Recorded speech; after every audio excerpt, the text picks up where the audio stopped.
Well, hey, small groups, this last weekend, we talked about unity in marriage, but we talked about a principle that applies whether you're married or not. Paul writes in Ephesians 5:21 that we, followers of Jesus, those who have put our trust in him, we are to submit ourselves to one another out of reverence for Christ. That we are to submit ourselves. Submit means submission, that our mission falls below Christ's mission, that we submit ourselves, we humble ourselves for the sake of others out of reverence for Christ.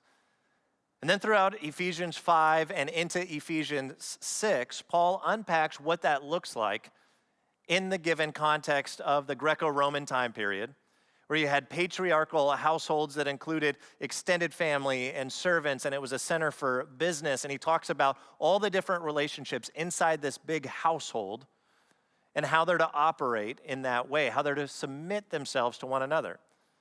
Now, our context has changed over the last 2,000 years, but the principle still applies.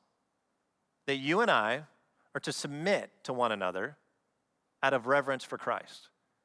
And so my question for the group today is, whether you're married or whether you're single, whether you're dating, whatever your situation is, what does it look like for you personally to submit yourself to others out of reverence for Christ? This is not a common idea. This is not a cultural Western idea. This is a biblical concept that brings unity into our relationships.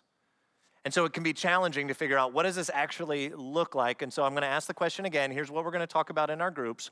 What does it look like for you personally? How can you submit yourselves to others out of reverence for Christ? Enjoy the conversation.